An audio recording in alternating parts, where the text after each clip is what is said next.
सभी को जय श्री कृष्णा। राधे राधे।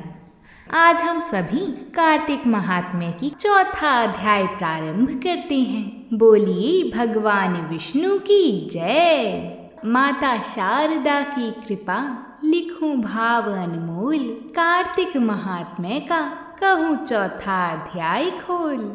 नारद जी ने कहा, ऐसा कहकर भगवान विष्णु मछली का रूप धारण करके आकाश से जल में गिरी। उस समय विंध्याचल पर्वत पर तप कर रही महर्षि कश्यप अपनी अंजलि में जल लेकर खड़े थे। भगवान उनकी अंजलि में जा गिरे। महर्षि कश्यप ने दया करके उसे अपनी कमंडल में रख लिया। मछली के थोड़ा बड़ा होने पर महर्षि कश्यप ने उसे कुएं में डाल दिया। जब वह मछली कुएं में भी ना समा सकी तो उन्होंने उसे तालाब में डाल दिया। जब वह तालाब में भी ना आ सकी तो उन्होंने उसे समुद्र में डाल दिया। वह मछली वहां भी बढ़ने लगी। फिर मत्स्य रूपी भगवान विष्णु ने शंखासुर का वध किया और शंखासुर को हाथ में लेकर बद्रीवन में आ गए। वहां उन्होंने संपूर्ण ऋषियों को बुलाकर इस प्रकार आदेश दिया, मुनीश्वरों, तुम जल के भीतर बिखरे हुई वेद मंत्रों की खोज करो और जितनी जल्दी हो सके उन्हें सागर के जल से बाहर निकाल लाओ। तब तक मैं देवताओं के साथ प्रयाग में ठहरता हूँ। तब उन तपोल संपन्न महर्षियों ने यज्ञ और बीजों सहित संपूर्ण वेद मंत्रों का उद्धार किया। उनमें से जितने मंत्र जिस ऋषि ने उपलब्ध किए वही उन बीज मंत्रों का उस दिन से ऋषि माना जाने लगा। तदंतर सब ऋषि एकत्र होकर प्रयाग में गए। वहां उन्होंने ब्रह्मा जी सहित भगवान विष्णु को उपलब्ध हुए सभी वेद मंत्र समर्पित कर दिए। सब वेदों को पाकर ब्रह्मा जी बहुत प्रसन्न हुए। उन्होंने देवताओं और ऋषियों के साथ प्रयाग में अश्वमेघ यज्ञ किया। यज्ञ समाप्त होने पर सब देवताओं ने भगवान से निवेदन किया, हे देवाधिदेव जगन्नाथ, इस स्थान पर ब्रह्मा जी ने खोए हुए वेदों को पुनः प्राप्त किया है और हमने भी यहाँ आपके प्रसाद से यज्ञ भाग पाए हैं। अंतः यह स्थान पृथ्वी पर सबसे श्रेष्ठ पुण्य की वृद्धि करने वाला एवं भोग तथा मोक्ष प्रदान करने वाला होगा। साथ ही यह समय भी महापुण्यमय और ब्रह्मघाती आदि महापापियों की भी शुद्धि करने वाला हो तथा तह स्थान यहाँ दिए हुए दान को अक्षय बना देने वाला भी हो। यह वर दीजिए। भगवान विष्णु बोले, देवताओं, तुमने जो कुछ कहा है वह मुझे स्वीकार है। तुम्हारी इच्छा पूर्ण होगी। आज से यह स्थान ब्रह्म क्षेत्र के नाम से प्रसिद्ध होगा। सूर्यवंश में उत्पन्न राजा भागीरथ यहाँ गंगा को ले आएंगी और वह यहाँ सूर्य कन्या यमुना से मिलेंगी। ब्रह्मा जी और तुम सब देवता मेरे साथ यहाँ निवास करो। आज से यह तीर्थराज के नाम से विख्यात होगा। तीर्थराज के दर्शन से तत्काल सब पाप नष्ट हो जाएंगे। जब सूर्य मकर राशि में स्थित होंगे उस समय यहाँ स्नान करने वाले मनुष्य के सब पापों का यश तीर्थ नाश करेगा। यह काल भी मनुष्य के लिए सदा महान पुण्य फल देने वाला होगा। माघ में सूर्य के मकर राशि में स्थित होने पर यहाँ स्नान करने से सालोक्य आदि फल प्राप्त होंगे। देवाधिदेव भगवान विष्णु देवताओं से ऐसा कहकर ब्रह्मा जी के साथ वहीं अंतर ध्यान हो गए। तत्पश्चात इंद्र आदि देवता भी अपने अंश से प्रयाग में रहते हुए वहां से अंतर ध्यान हो गए। जो मनुष्य कार्तिक मास में तुलसी जी की जड़ के समीप श्री हरि का पूजन करता है वह इस लोक में संपूर्ण भोगों का उपभोग करके अंत में वैकुंठ धाम को जाता है। इस तरह हमने कार्तिक महात्म्य में चौथा अध्याय संपूर्ण किया। अब हम भगवान का नाम लेकर 5वें अध्याय को प्रारंभ करते हैं। अगर आप सभी ने यहाँ तक कथा को सुना है तो वीडियो को लाइक ज़रूर कर दें, क्योंकि आपके एक लाइक करने से यह कथा और 5 माताओं बहनों को भेजी जाती है। प्रभु मुझे सहारा है तेरा, जग के पालनहार। कार्तिक मास महात्म्य की कथा करूं विस्तार। राजा पृथु बोले, हे नारद जी, आपने कार्तिक मास में स्नान का फल कहा, अब अन्य मासों में विधि पूर्वक स्नान करने की विधि, नियम और उद्यापन की विधि भी बताइए। देवर्षि नारद जी ने कहा, हे राजन, आप भगवान विष्णु के अंश से उत्पन्न हुए हैं।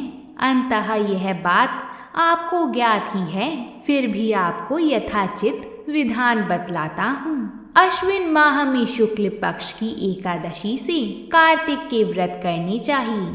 ब्रह्म मुहूर्त में उठकर जल का पात्र लेकर गांव से बाहर पूर्व अथवा उत्तर दिशा में जाना चाहिए। दिन में या सायकाल में कान में जनेऊ चढ़ाकर पृथ्वी पर घास बिछाकर सिर को वस्त्र से ढककर मुंह को भली भांति बंद करके मल मूत्र का त्याग करना चाहिए। जो मनुष्य मुख शुद्धि नहीं करता उसे किसी भी मंत्र का फल प्राप्त नहीं होता है।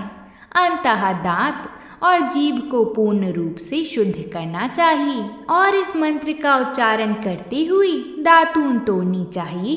हे वनस्पति, आप मुझे आयु, कीर्ति, तेज, प्रज्ञा, पशु, संपत्ति, महाज्ञान, बुद्धि और विद्या प्रदान करो। इस प्रकार उच्चारण करके वृक्ष से 12 अंगुल की दातून ले। दूध वाले वृक्षों से दातून नहीं लेनी चाहिए। इसी प्रकार कपास, कांटेदार वृक्ष तथा जले हुए वृक्ष से भी दातून लेना मना है, जिससे उत्तम गंध आती हो और जिसकी टहनी कोमल हो। ऐसे ही वृक्ष से दंत धावन ग्रहण करना चाहिए। प्रतिपदा, अमावस्या, नवमी, छठी, रविवार को चंद्र तथा सूर्य ग्रहण में दातून नहीं करनी चाहिए। तत्पश्चात भली भांति स्नान करके फूल माला, चंदन और पान आदि पूजा की सामग्री लेकर प्रसन्न चित्त व भक्ति पूर्वक शिवालय में जाकर सभी देवी देवताओं को पूजना चाहिए और उन्हें प्रणाम करना चाहिए। फिर भक्तों के स्वर में स्वर मिलाकर श्री हरि का कीर्तन करना चाहिए। मंदिर में जो गायक भगवान श्री हरि का कीर्तन करने आए हों, उनको माला, चंदन, तांबुल आदि से पूजन करना चाहिए, क्योंकि देवालयों में भगवान विष्णु को अपनी तपस्या, योग और दान द्वारा प्रसन्न करते थे। परंतु कलयुग में भगवत गुणगान को ही भगवान श्री हरि को प्रसन्न करने का एकमात्र साधन माना गया है। नारद जी राजा पृथु से बोले, हे राजन, एक बार मैंने भगवान से पूछा कि हे प्रभु, आप सबसे अधिक कहाँ निवास करते हैं? इसका उत्तर देते हुए भगवान ने कहा, हे नारद जी, मैं वैकुंठ या योगियों के हृदय में ही निवास नहीं करता, अपितु जहाँ मेरे भक्त मेरा कीर्तन करते हैं, मैं वहाँ अवश्य निवास करता हूँ। जो मनुष्य चंदन, माला आदि से मेरे भक्तों का पूजन करते हैं, उनसे मेरी ऐसी प्रीति होती है जैसे कि मेरे पूजन से भी नहीं हो सकती है। नारद जी ने फिर कहा, शिरीष, गिरजा, चमेली, केसर, कंदार और कटहल के फूलों व चावलों से भगवान विष्णु की पूजा नहीं करनी चाहिए। अठल, कंद, गिरीश, जूही, मालती और केवड़ा के पुष्पों से भगवान शंकर की पूजा नहीं करनी चाहिए। जिन देवताओं की पूजा में जो फूल निर्दिष्ट हैं, उन्हीं से उनका पूजन करना चाहिए। पूजन समाप्ति के बाद भगवान से क्षमा प्रार्थना करनी चाहिए, यथा हे सर्वेश्वर, हे देव, ना मैं मंत्र जानता हूँ ना क्रिया, मैं भक्ति से भी हीन हूँ। मैंने जो कुछ भी आपकी पूजा की है उसे पूरा करना। ऐसी प्रार्थना करने के पश्चात साष्टांग प्रणाम करके भगवत कीर्तन करना चाहिए, श्री हरि की कथा सुननी चाहिए और प्रसाद ग्रहण करना चाहिए। जो भी मनुष्य इस विधि के अनुसार कार्तिक व्रत का अनुष्ठान करते हैं, वह जगत के सभी सुखों को भोगते हुए अंत में मुक्ति को प्राप्त करते हैं। बोलिए भगवान विष्णु की जय। इस प्रकार हमने कार्तिक महात्म्य में 5वें अध्याय को पूर्ण किया है। अब हम सभी पोपाबाई की कथा सुनेंगे।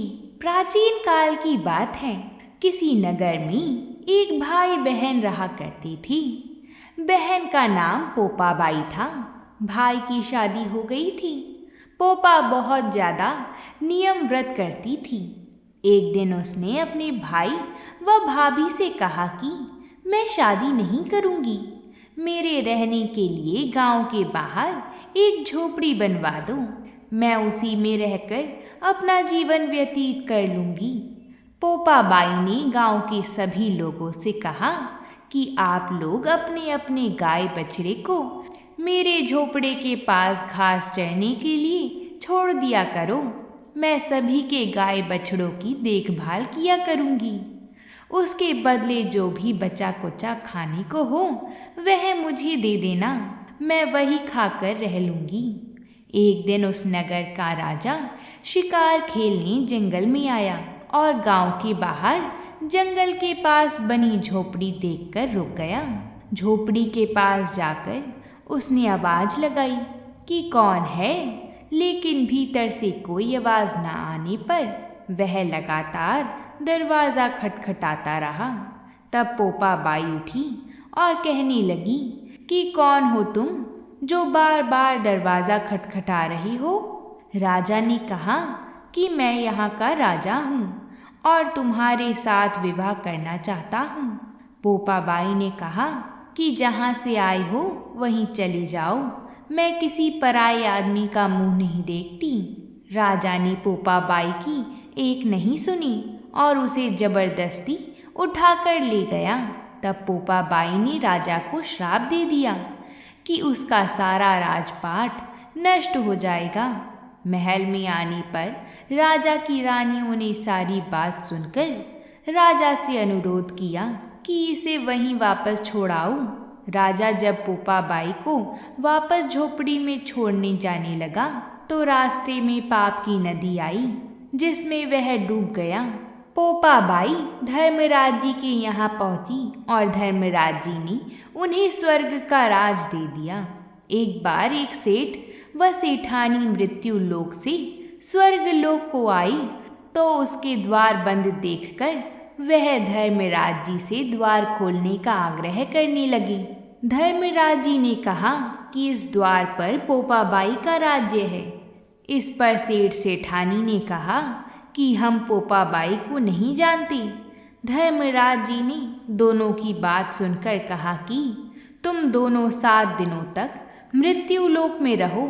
8 खोपरों से राई भरकर 5 कपड़े ऊपर रखकर कहानी सुनकर उद्यापन करना और कहना कि राज है पोपाबाई का, लेखा लगी राई राई का।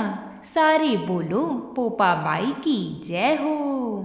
तो इस तरह हमारी आज की कथाएं पूरी होती हैं।